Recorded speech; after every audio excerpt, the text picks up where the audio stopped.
Good afternoon, it's Thursday the 5th of July 2018, just after 1 o'clock. Welcome to UK Column News. Your host today, Mike Robinson, and myself, Brian Gerrish. We're also joined by Dr. Graham Downing and Alex Thomson.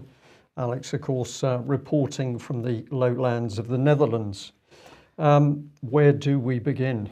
Well, I think we're going to cover this first story, which of course is Novichok 2, the sequel. We're going to try to cover it with a straight face. It could be problematic, but let's start with the statement that Neil Basu, who's the Assistant Commissioner, Specialist Operations at the Metropolitan Police, gave last night. He said, "I can confirm tonight that there's been a significant development and that the counter-terrorism policing network is now leading the investigation into the incident." The incident, of course, near Salisbury that we talked about on the news programme yesterday. This evening, he said, "I've received test results from Porton Down which show that the two people have been exposed to the nerve agent Novichok."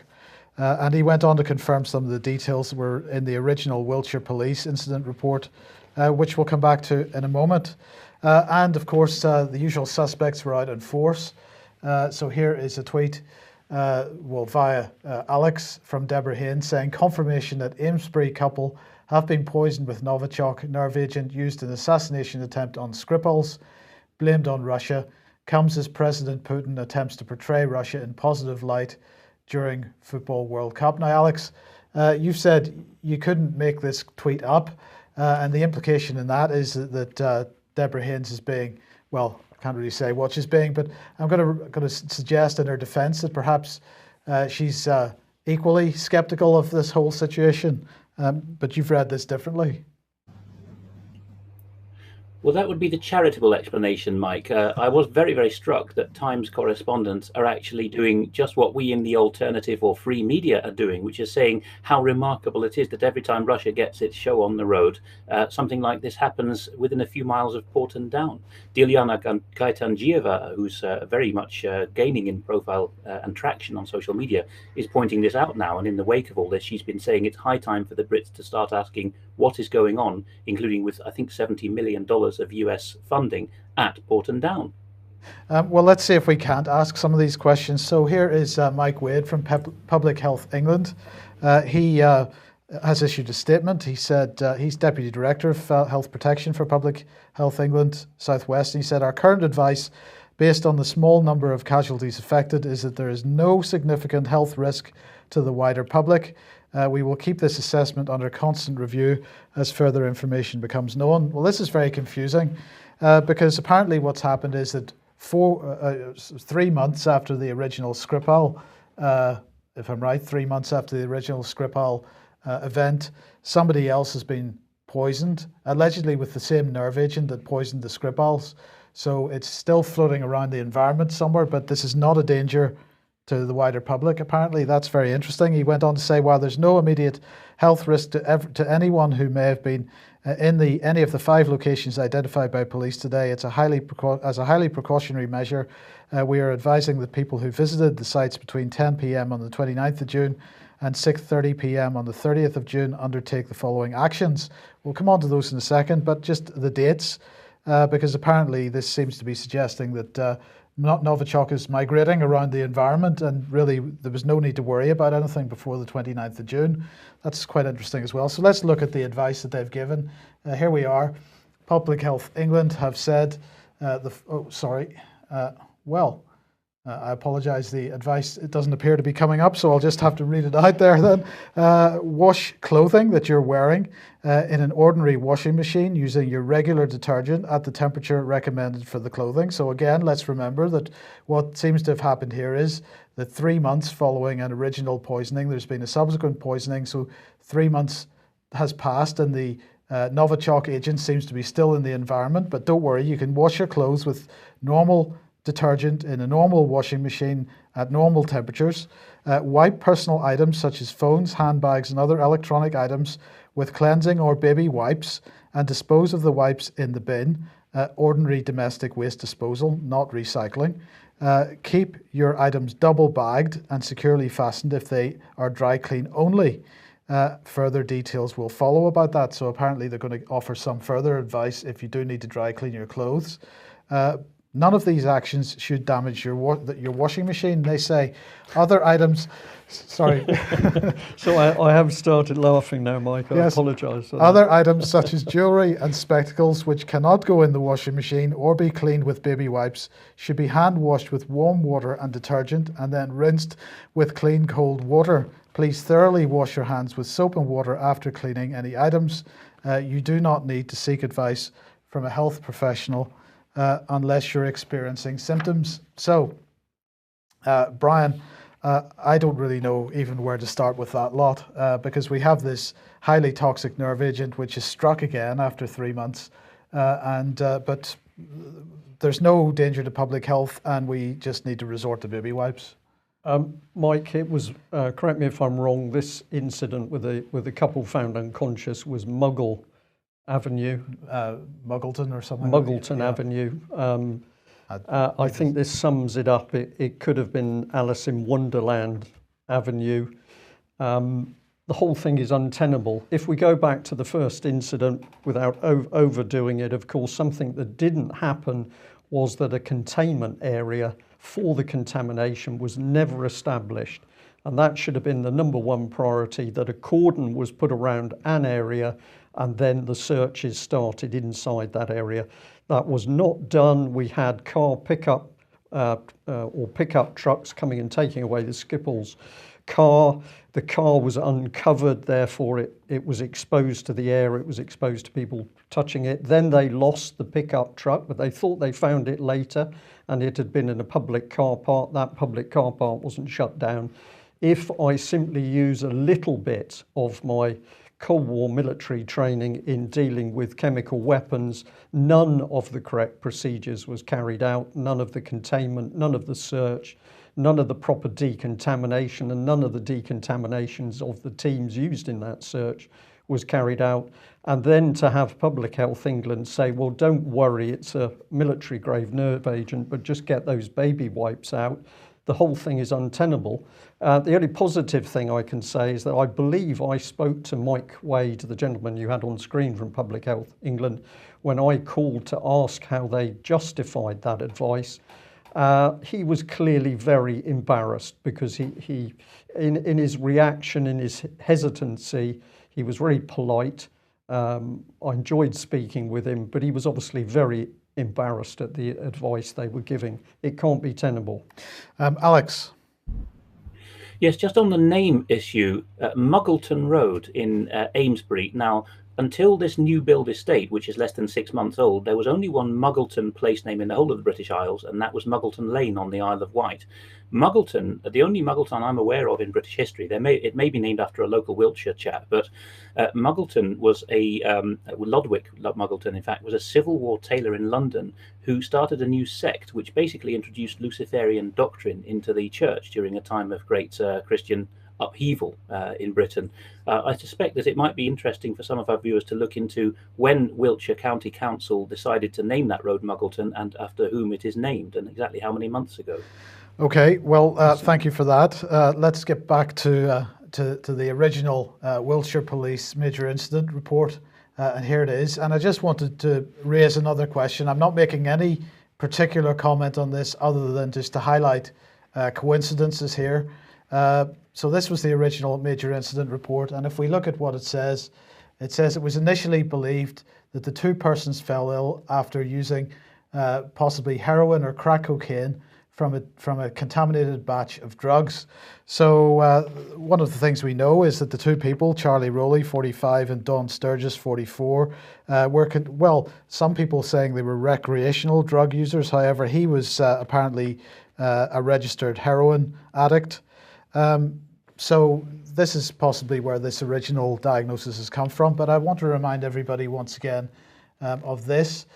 Because this is CSJ, the website for the Clinical Services Journal.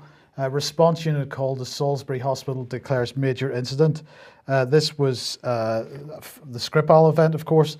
And as we can see on screen there, being highlighted at the moment. It says that this followed an incident hours earlier in which a man and a woman were exposed to a substance in the city centre. That's the Skripals. But of course, that wasn't the original text, the original posting. The original posting from the Wayback Machine said this, that it followed an incident hours earlier in which a man and a woman were exposed to the drug fentanyl in the city centre. The opioid is 10,000 times stronger than heroin. So I'm just going to make the comment that it doesn't seem like there's any likelihood or possibility of the script changing as these events build. And I'm suggesting that this event is faked, but I can't prove that, of course, at this point. Well, but the whole response around it and the claim that it's a nerve agent, this applied during the Skripal affair, it applies now. The claim that it was a highly toxic nerve agent does not add up with the advice being given by the health officials, and the story doesn't add up at any point. Nor by the actions on the ground, Mike. And I think it was Russia Today had got a picture, which was clearly a real picture, of an area of a park cordoned off. So you had two police, I think it was a policewoman and a policeman, standing there with a tape around an area in the middle of a park. And this was apparently part of the cordoned off area. In what connection with this new incident? Either they need to shut the whole of the Salisbury locality down and do a proper search and decontamination, or there's something else going on. But we can't possibly believe the story because the story is Alice in Wonderland. It's fantasy. So if it's fantasy, somebody somewhere is lying. And of course, the people with most of the control over the story is the British government, is the deep state. I don't know whether Graham Downing would like to add on the basis of the danger of the substances, whether they're drugs or military grade nerve agent. Well, I was just going to say welcome to the programme, Graham. Just generally, have you got any thoughts on this whole saga, just as we sort out your slides for the next segment? Okay. Well, amongst my many skills, Mike, James Bond spy games and espionage don't really feature that forward. But there's a broad, I mean, I'm not going to name names, but the kind of symptoms that have been reported, there's a broad kind of brush of drugs that can do that if they're taken inappropriately, both for humans and animals. So, you know, as I said, I'm not an expert in spy games for crying out loud and espionage, but the reality is that, you know, it's not beyond the wit of man that this could be done. And my understanding is, and as Brian said, if you give a military grade nerve agent, you know, you're not going to really live to tell the tale. So there are far too many things about this story that just don't add up.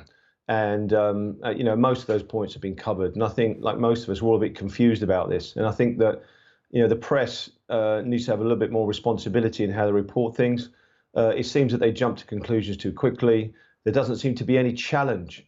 No one on the other side challenging the argument that's put forward. And I think we need balance, and we need it across all areas, not just this area. I couldn't agree more with that. Right. Okay, well, Graham, we're going to attempt to continue the interview we were doing with you last week, and unfortunately we lost the connection.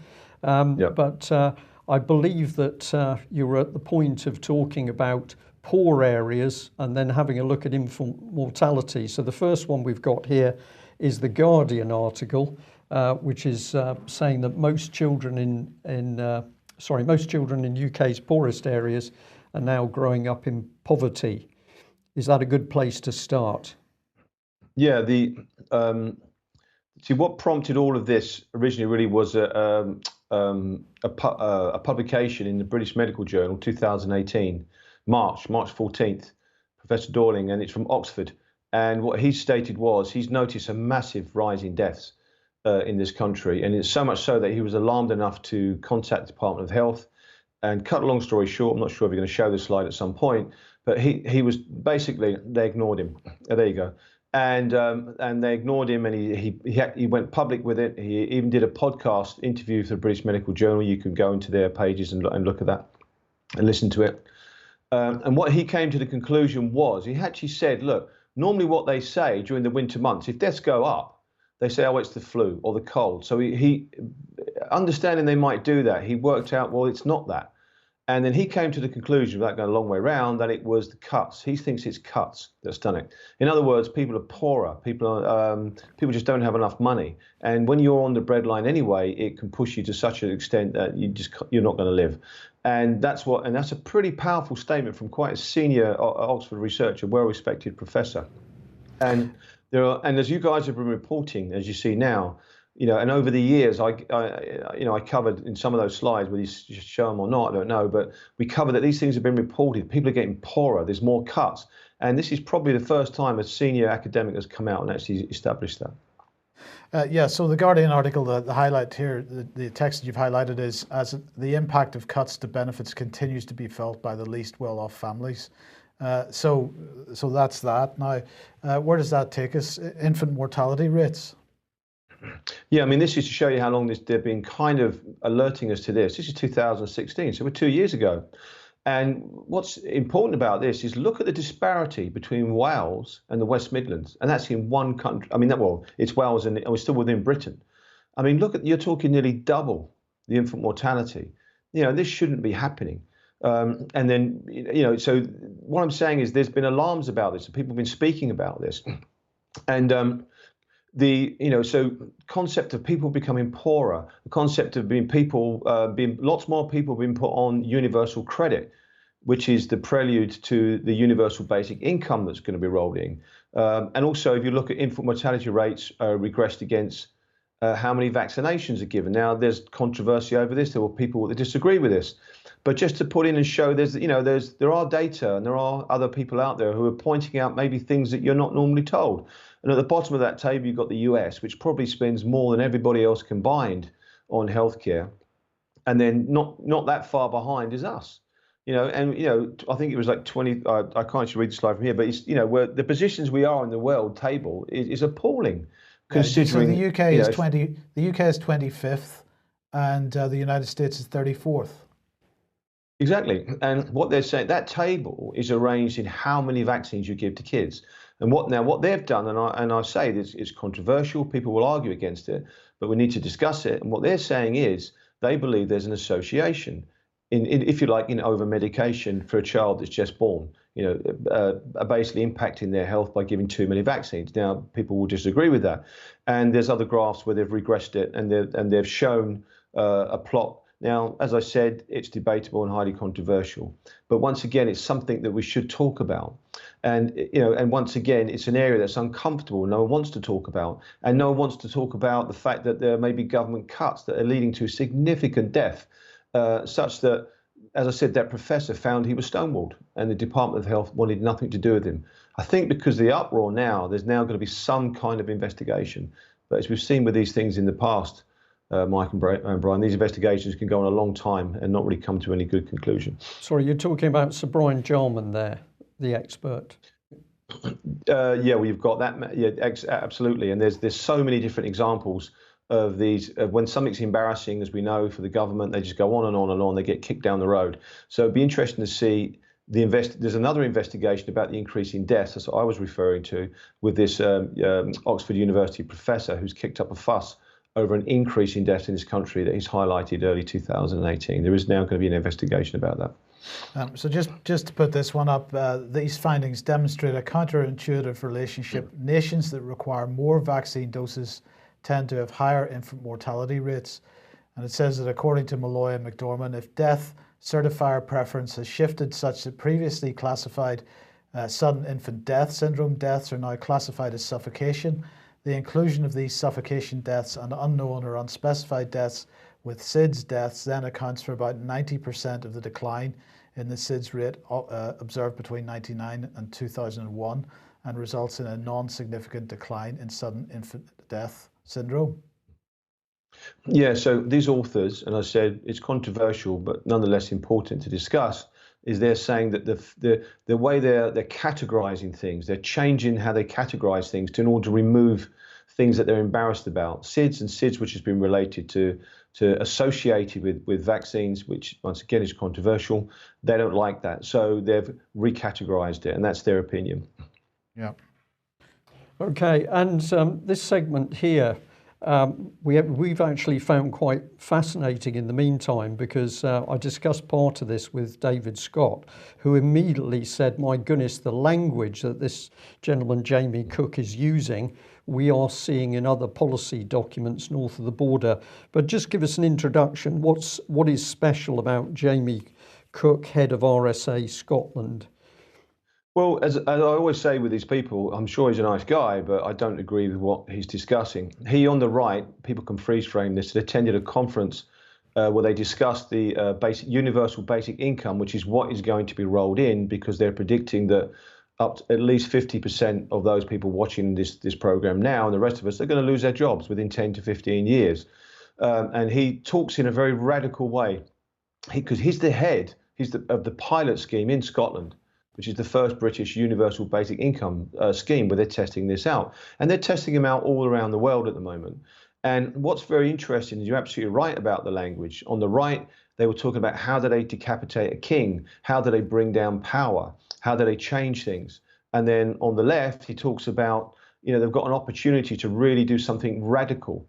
And it can't just be another small thing. It has to be a radical change. And he then talks about basic income, which is what they want to bring. It's a starting point of a new social contract. And it can't operate alone. They're going to start to talk to you about land, ownership of land, and ownership of car vehicles, and tax. And what you're really seeing is this kind of Agenda 21, Agenda 2030, the whole 9 yards, the kind of political side, the social side of it being rolled in. Where ultimately, in my interpretation, is you won't own land, you won't own property, you won't own a car, and effectively you're all going to be on universal basic income at the same point. And the point that you're making is that food bank use actually ends up being 4 times higher in universal credit areas. So as we move in this direction, it actually perhaps has the opposite effect than people expect. Yeah, I mean, the reason why we link this in is because the evidence states that you become poorer when you do this. Yeah, and when you become poorer, as the professor from Oxford has pointed out, or when you have cuts, deaths go up. And as we've shown evidence all the way back to 2016, you're seeing these infant mortality rates go up. And to give an example with the professor's analysis, he said because of the death rates going up early this year, he predicts 1 million people in this country will go to their death early. That's 1 million people. So this isn't insignificant stuff. Okay. And we've just got this one, which is interesting language again. Sorry, Graham, if I just say, one of the things I've been pushing with our viewers and listeners is policy. Where does policy come from? Very often, following the language through brings you to where policy is created. But carry on. Well, this is another academic. I'm sure he's a nice man, but I don't agree with his politics and the kind of social movement that he's behind. He's connected into this basic income. They call it the Basic Income Earth Network, and you can look these guys up. And they're pushing for this kind of social change that comes with it, because you've got this increase in technical ability, or artificial intelligence is coming in, which is obviously technocracy, and people know all about that. And you've got this social change that has to come with it. And he says, look, to achieve this new change, we're going to have people have to undergo training to become educators and community organizers, and they're starting.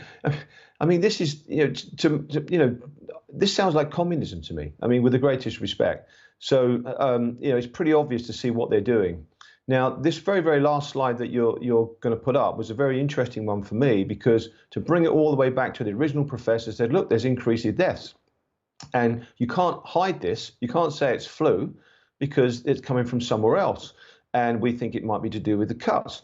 Well, as I was thinking about this, the penny dropped, because every year they announce thousands and thousands of deaths with the flu, deaths from what they call all-cause mortality. But they don't actually investigate them to actually find out what caused it. They just say, oh, X amount have died. It must be due to the cold weather or the flu. And then I realized when you look at this was actually from Dr. Donaldson, who was a prior chief medical officer. He was answering a question, and he was answering saying, well, there is a disparity between the HPA reported flu deaths, and sometimes you see numbers staggeringly high. You look at 2008-9, they're reporting over 10,000 deaths. But when you look at the actual official figures from the Office of National Statistics, there were only 39 deaths from flu. So what are all the other deaths?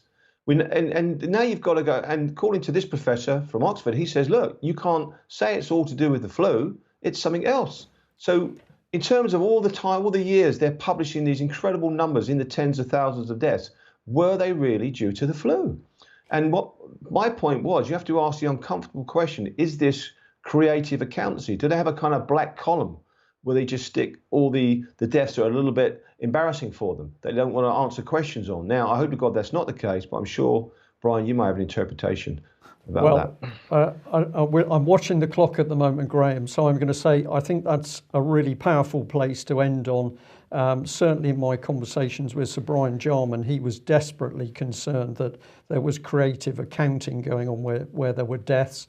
And of course, he was also warning about the activities of common purpose within the NHS and the common purpose team that did some smoothing of the initial reports into mid-staffs.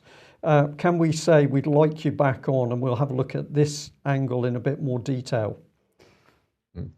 Sure. Okay, thank you. Thank you, Graham. Thank you. Now let's move on now. Matt Hancock, the Department for Digital Culture, Media and Spot AI bot, is in Paris today, virtually, of course. He's in Paris today to announce a package of measures to strengthen ties between the UK and France's digital industries. There's going to be a new agreement which is going to see France and Britain leading research centres deepen collaboration. National governments are going to sign a 5-year accord to work together to improve digital services. And a startup accelerator called Entrepreneur First is to open a 5th international office in Paris. So this is all excellent stuff.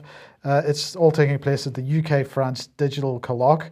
And this is a summit of more than 350 businesses, researchers and officials from both countries.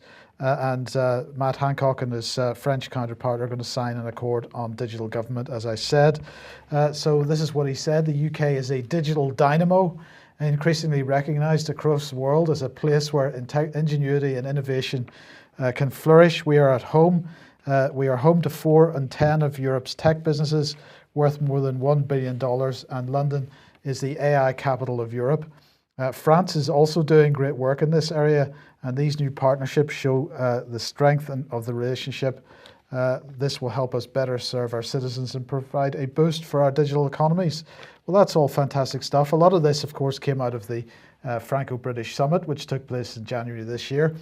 But I just wanted to have a look at this organisation, Data IA, which is the Institute Data IA, I should say, which is the French part of this. Well, they've got a very nice looking website. It's all about governance and convergence and all kinds of things. But of course, what else are they into? Well, Matt Hancock's going to love this because this is one of his big subjects at the moment. So they're going to hold a hackathon on fake news. And this is part of the Forum for the Governance of the Internet. Data IA, absolutely part and parcel of this. So this is the type of thing that Matt Hancock is in France pushing at the moment, a joint Franco-British effort. Does that mean they're going to be hacking into websites that they deem to be fake news? No. But anyway, Alex, what do you make of Matthew Hancock and the whole Franco-British infrastructure that's being built up here? Because of course none of this has any scrutiny in Parliament. Everything about this track of Franco-British unity in the security and military state has been done behind our backs. And most British people, even if they're keen on history, are not aware that perhaps it was manufactured, but what was presented as our hour of dire need in May 1940, when Chamberlain was out on his ear and Churchill was brought in. People are ambivalent about that these days for good reason. One of the things that happened around that period is that Daladier, the French Prime Minister, was approached and was asked, how do you fancy forming a single state so that we can fight the war as 2 commonwealths or empires together and then be a unified state? And the French said no. De Gaulle said no again in 1963. This has always been driven by the city. And again, intelligence artificielle, artificial intelligence is not a big buzzword in France. They've only recently, since Macron came to power, become interested in becoming a tech hub for Europe, the French have, or the French deep state. There's always been Jacques Attali in the background, who's France's Henry Kissinger, trying to drive French governments of various colours in this direction, but it's always been driven by the Brits. And since 2010, we've had a series of extra-parliamentary treaties which have treasonously been given royal assent, which are aimed at turning France and Britain into a single military security infrastructure. Alex, one of the things that I've noticed is that people that I know in France and other parts of Europe are in complete denial about this. They don't recognize the danger in this, and they don't even, there seems to be a complete lack of awareness of that these treaties even exist. Now, you're saying it's being driven from the British side, but the current French administration seems to be all for it. But is this something that you recognize, that there's I don't know whether denial is the right word, but certainly a lack of awareness that this is even taking place? Definitely. I covered some of this in my AV9 talk, but basically the countries which are politically Frankish, they go back to the tribe of the Franks. So that's France, Benelux, Germany, Switzerland, Italy. They have this statist attitude, and they cannot conceive of being fiddled from outside by the city of London. The French do have this idea of l'Albion perfide, which is perfidious Albion, Britain always doing the dirty on them. This is a set phrase on the continent. But certainly if you go into countries like Germany, they have no conception whatsoever that anyone could be doing the dirty on them. It's something that I think we're more alert to than they are. Yeah. Okay, well, let's get on to other defence news. Sorry for the pun. Defence news now saying, poking the bear, the US Air Force builds in Russia's backyard, and foreign defence companies want US Army modernisation efforts. So we've got a number of quotations coming out in Defence News, a US-based publication now, and its daughter titles, Army Times, Military Times, and so on, or at least they're in the same group of companies. They managed to get the quotations from continental military people that are shining the light on things. So we have a Herr Hound there talking about how Germany wants to be selling to the United States. And on the left, this follows on nicely from the last segment we had last week about this. We have more frank language. So it's not just us again, it's the mainstream media saying that the NATO is poking the bear. And that very phrase you used last week, Mike, of expeditionary force, here we have the air forces of NATO creating an expeditionary base in a box, says Defence News, so that starting out from the heavy airfields, RAF Fairford in Britain, Ramstein in Western Germany, we can roll out in no time at all. So there'll be an aviation side of the military Schengen. It won't just be tanks on railways going up to the Russian border. It will be the heavy lift aircraft taking stuff onwards to Poland and the Baltics as well. Now, Alex, the NATO summit begins in anger tomorrow. Jens Stoltenberg giving his presentation or his introductory speech this afternoon. But really, Trump has been pushing this idea that European nations need to step up to the plate and start funding their militaries properly.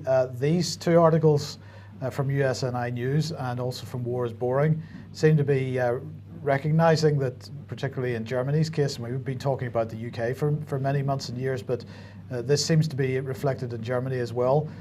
Things starting to fall apart, perhaps. Yeah, so here we have the German frigate, the Sachsen. This is very reminiscent of 1940 on the Norwegian fjords. It's up near the Arctic Circle off the Norwegian coast. So you have one German frigate, which is in the picture here, and if people go to it, there's a clip embedded of what happened. The Sachsen, and they tried to fire a fancy new kind of missile of the kind that the Americans fired 3 years ago with disastrous results, and filmed from the deck of the Lübeck, which is where the shot is taken from. When this happens, you can hear the officer of the watch say, "Ach Scheiße, Feuer an Bord!" So it really is like a war movie come to life again. And on the right-hand side, we have the same thing happening to the German Typhoons with their nuts and bolts falling off their fleet. This seems now, with all the knowledge we've built up, thanks to David Ellis and others, to be created. It's a conducted situation to lead to both the French and the Germans saying we are going to have to build a new joint strike fighter. And the next slide tells us more about this, actually. The intrigue involved is how much is Britain going to be in or out of it. So on the left, Germany is apparently, although its own equipment bought from the Anglo-Americans is useless, they're still, according to Defence News, bolstering their prospects for military exports, and the article specifies that's within Europe. Then in the middle piece, Defence News reports that Britain is going to do the same, instructing defence industry in Britain. I must stress this is not British defence industry, because that's a busted flush, but defence industry in Britain, that's the conglomerates from the continent, EADS and so on, ADS, they are going to be told how to sell to the rest of the world, which Germany is trying to do as well, as that previous slide showed. And on the right-hand side, again, the title is Excluded from Cooperative Plans in Europe, UK Sets Groundwork for Future Fighters. And the intrigue here, if you look at the red underline at the bottom, is ADS, we have previously reported, is full of pro-EU, EU military union stooges who are basically setting policy at the MOD and shaping us towards European military union. So the CEO of that company is saying, we want to be in on the action. He's presenting it as though we're going to pull a fast one and basically pit the Franco-Germans to the post. But that in itself presents it as a given that the Franco-Germans are going to come up with their own fighter. It's just a question of how involved Britain is. And in order to get there, of course, you have to have the existing air forces fall apart first. So that's what's now happening.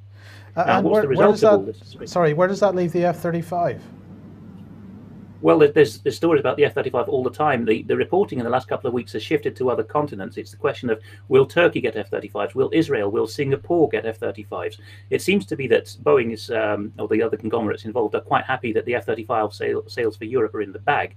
And perhaps the idea is we discover that they're crud in Europe, and with that will give us a leg up to all decide in an Anglo-Franco-German agreement again, perhaps, to build a new one instead. So I think this is all rather cunningly presented. And what's the result of this on Franco-German security? Well, there's a political aspect as well, but at the top we have The Hill, a Washington title, and the Washington Post, both reporting that apparently President Trump choked on his coffee when he was told there's 35,000 Americans still stationed in Germany, and has basically seems to have ordered the National Security Council to make costing to withdraw them. Just this morning, too late to put in, Foreign Policy magazine in Washington is asking, why is America defending Europe? The Americans are being softened up to withdraw their conventional forces from Europe so that there is a pretext for the European supranational military coming in. There's no question about that. And down the bottom of that slide, you have the more political angle, not just the opposition rightist leader here, Nicolas Dupont-Aignan, talking about the Schengen agreement being over, although he doesn't realize that the military one is still continuing, but the free movement of civilians seems to be over. That's to be expected. But not only that, but we have Bruno Le Maire, who is the Macronist, Euro-integrationist economy minister in France, from his side, spouting rhetoric about Europe is falling to bits, we have to reconstruct it. But of course, in his model, it's the City of London dream of the unified market. So there is massive turmoil going on at the moment. Okay, well, let's move on to, a subject that we've been talking about quite a lot about, which is the destruction of the separation of powers, or the removal of the separation of powers. A new government document has come out today, working together to safeguard children, a guide to interagency working to safeguard and promote welfare in children. And what they're saying is that children at risk of abuse or neglect will now be protected through improved partnerships between local police, council and health services. Strengthened guidance published today and on screen sets new legal requirements for the 3 safeguarding partners who will be required to make joint safeguarding decisions to meet the needs of local children and families. Senior police, council and health leaders will jointly be responsible for setting out local plans to keep children safe and will be accountable for how well agencies work together to protect children from abuse and neglect. The new advice is aimed at all professionals who come into contact with children and families and includes guidance on current threats to child protection, such as sexual and criminal exploitation, gangs and radicalization. So, first question, is it advice, because they say here new advice, or is it legally binding, in which case it's not advice? So it's all very strange language going on here. The Children and Families Minister, Nadim Zawahi said, we all have a responsibility to promote the welfare of children and protect those at risk of harm. It is important that young people can grow up in an environment that is safe and stable, as we want for our own children. That's why we have changed the law to create a stronger safeguarding system, placing greater accountability on the key professionals involved so vulnerable children can get the support and protection they deserve. This guidance, again, he's not even consistent. Is it legally binding or is it guidance? This guidance will bring health agencies, police forces and councils together to work more collaboratively, making effective decisions that put the needs of local families at the heart of their work. But Brian, the point here is that if particularly the police are required to jointly make decisions about the safeguarding of children, this is a social services role, not a policing role. If the police are involved in that decision, then when the decision goes wrong, what's the police role going to be then? It's not going to be to investigate the death of a child. It's going to be to cover up the decision that was made in the first place. It will be a cover-up, and this has been going on in the safeguarding boards in all major areas. And that is the routine. Groups of people meet behind closed doors. None of the stuff is minuted properly, but you've got local authorities mixing with police, NHS, mental health, coming to a joint decision. So when something goes wrong, they're all culpable. The police are no longer independent, so there can't be a proper police investigation. Very simple. Well, let's consider that against this background, because there's a number of papers now reporting that Nick, the abuse whistleblower, the abuse survivor that made accusations against high-profile politicians and members of the establishment, he's now being charged. The man whose allegations led Scotland Yard's disastrous inquiry into a VIP paedophile ring has been charged with making false claims of abuse. So 50-year-old Nick was the sole complainant in Operation Midland, and he's to face trial on 12 charges of perverting the course of justice and one of fraud. Now, this case immensely sensitive as well as serious, so we have to be careful what we are saying about it. But I certainly know people who've been in contact with this individual. They're convinced in it. I know individuals who've been in contact with police involved with the individual who say they also believe in him, and yet this has now gone full circle into the CPS and he's being prosecuted. Now, one of the best reports that I've found on this, if people want to go and look, is actually Russia Today. A man who said he was the victim of VIP child sex abuse and murder ring is charged. And more detail in here. One charge against Nick relates to Proctor and accuses him of doing acts tending and intended to pervert the course of public justice, and then he made a false allegation of witnessing the child homicide of an unnamed boy committed by Mr. Harvey Proctor. So that's one of the statements from the CPS. This is one of the lead spokespersons, man on it. Just bring that on screen for me. The CPS has considered a file of evidence from Northumbria Police relating to allegations of perverting the course of justice by a 50-year-old man. The police investigation provided evidence that the man had made a number of false allegations alleging multiple homicides and sexual abuse said to be carried out in the 70s and 80s. Following careful consideration, we've concluded there is sufficient evidence to bring a number of criminal charges. He has today been charged with 12 counts of perverting the course of justice. So remarkable, when it's an investigation into the claims, it's all very difficult to establish the facts. But when you come to the point of saying, well, what you're saying is not true, suddenly we can establish all those facts by admission. Well, one of the reports mentioned was the Sir Richard Henrique report, which was having a look at failings of the police and indeed the CPS into these investigations. I went looking for the report. I found this Freedom of Information request, which Mr. Martin Walker-Dean had put into the CPS. And the response was very interesting because basically they put a link here. That's the blue link on the screen, saying if you clicked on that link, it would take you to the report. However, when I did, it did not take me to the report. It took me to an error message. And we've had a little bit of a saga trying to find this report because it has disappeared from the CPS website. However, it was interesting to note that the CPS had actually paid Sir Richard Henrique for his report or his review, and they'd paid him the sum of £23,100.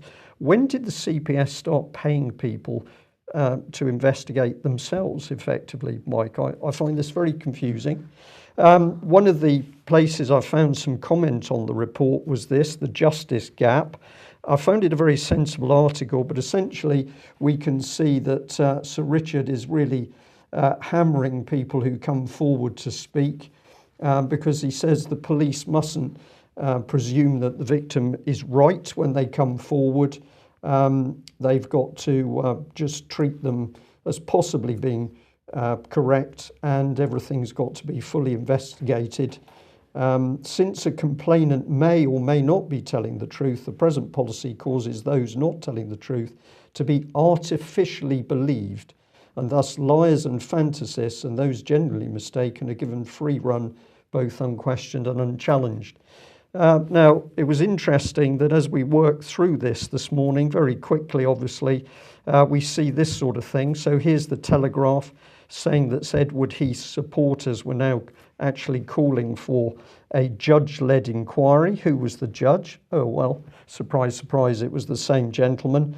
And what was interesting about that 21st of April 2018 Telegraph article on the left is they embedded a picture of the judge, but there was no text to support why he was there, but his image led to a link to this 30th of June 2017, when the headline in the Telegraph was Sir Richard Henrique asked to review controversial Edward Heath investigation. But when you read the article, there was no evidence of any authority saying he was going to do this. It was simply supposition by the Telegraph itself. But just so that I understand, the CPS has asked him to investigate their behaviour with regard to historical child abuse. And the police. And the police behaviour. And then he's also asked to review the police's investigation into Edward Heath. So that's two separate reports so far. Plus, we think he's done more than one report for the CPS, but they were very cagey with me on the phone this morning. Okay. And I'll just bring in this headline here, because here you see how this thing grows. Henrique's report, Met Police in the dock as review finds string of significant failings in sex abuse inquiry. So the Telegraph believes that this man is going to come in to look at Heath, but they stress he's independent. He's independent. He's independent, but he's already involved in a number of investigations, and that we did actually track down that report. But it's not easy to find. No, it's not. No. You have to go to the Wayback Machine in order to get hold of it. So this is the CPS report, an independent inquiry into allegations made against Lord Greville Janner in January 2016. And then it turns out he did another one, this time for the Metropolitan Police, investigating their non-recent sexual offence investigations. That was on the 31st of October 2016. So it looks like he's making a career out of these types of investigations. He's being paid by the people doing the investigations, or commissioning the investigations. Well, he seems to be the right man to go to if you want a particular result, perhaps, or is that a bit of an unfair statement? We can't say that. A man on the Clapham omnibus may say that. I think the best we can say is it's remarkable how this man is used to do repeat reports. We're waiting for information from the CPS as to how many he's done and how much he's actually been paid for all those reports. Alex, have you any idea how people are selected for these types of inquiries? You're muted. You've muted yourself. I think that solved it. Thank you. Most of these ultimately are prime ministerial appointments, and in fact they come under the cover of royal appointments. But these days, as you see with the 3 appointments to the Supreme Court, so also with inquiries, the Prime Minister will make these appointments on the advice of an independent panel. So basically the judiciary nominates one of its own, and it comes up with the Prime Minister, with a short list of 3 who are safe pairs of hands. And so it has been for decades, and the Queen rubber stamps it all.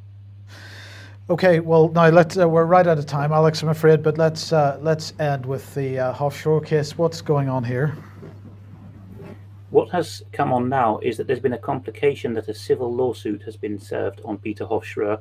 Not even a valid address has been used, and ridiculously, they are trying to this day is the public prosecutor's office for the federal region of Austria where this happened, Styria, where it was launched. What they're doing is accusing him of holding scurrilous content against the Austrian judiciary. The so-called defaming judge is what got him extradited to Austria under a European arrest warrant anyway. Let's recall that European arrest warrants, we're now being told by the EU that we must leave, and Britain is insisting we must stay in. So that shows you which side of the bargain in the Brexit sham wants to keep the EAW. It's the British who have invented and maintaining that idea.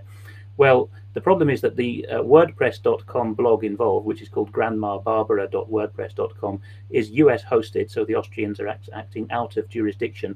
They haven't served it on Peter at a proper address. They're trying now to get a court-appointed lawyer because he's penniless apart from what we can send him in donations, and that's been spent on his own appeal his mental incarceration. And if you look at the text I've captured from the summons or the writ served on him this morning or sent through to me this morning, people can freeze that if they want. But basically, he's making some apt observations on a US-based server. And I shouldn't say he, actually. He's contesting that he has no access to this blog. That's the point. It's his mother's blog, and he's got no access to it and doesn't know the passwords. And besides, he's in a facility where he's got no internet access to top it all off. But here is his observations about the sexual and other misdoings of Austrian judiciary. They do not like it up in the Napoleonic system. So this is enough. Actually, we have the same in Britain. We have murmuring judges in Scots law, and the equivalent in English law has been used through the decades. The upshot of it all is that Peter is still waiting for his own appeal on his unlawful mental incarceration and has been served this writ. There's probably a bleed over between the two. He's probably being threatened by one to stop the other. But his pertinent request for us now is if people would be kind enough to donate further. This is for a barrister to be found, and anyone who can help us find a pro bono reliable barrister. This is Peter's own wish. I know people have got their own views about whether we should use barristers in English law, but his mother is still being held hostage by York Social Services. So if people could particularly write to her, please, at this address, care of Barbara Hofstra, care of York Social Services, which I suggest people put in inverted commas because they're not, Haxby Hall, York Road, Haxby, York, YO 32 3DX. She's being forbidden visits by the lady whose details appear below. Please be lawful and polite if you do call her. But Peter's passing on to us that Mrs. Hofstra herself is saying very much, I would love to receive some correspondence. I'm so lonely here. Even if they're forbidding her from being visited, she would love some letters, and she keeps repeating that. She's getting into an addled state. It sounds like they're pumping her full of drugs again because of the publicity involved in this case. Okay, Alex, thank you for that. Now we know you had some other very hot topics. Perhaps we can get you back onto UK Column sooner rather than later, and we can cover some of those because I think they are very important.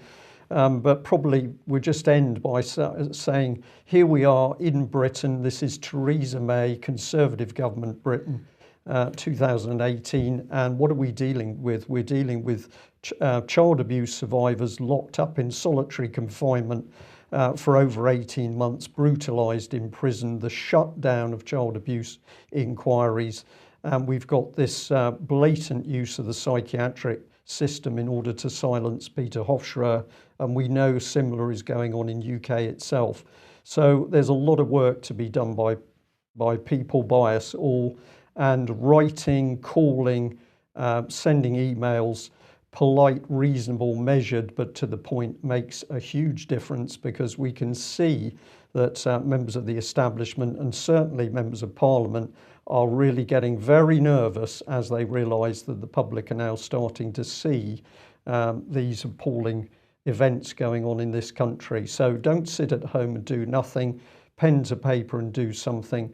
Very necessary because any one of us could be the next person picked up and incarcerated in this way. And for overseas viewers and listeners, this is the reality of Theresa May's Britain. Don't be fooled by her on the international stage warning other countries of their human rights records. Britain's human rights record at home is atrocious. It's known by the government, and the government is complicit in the cover-up. We'll be back tomorrow. Thanks very much for joining us. Bye-bye. Right.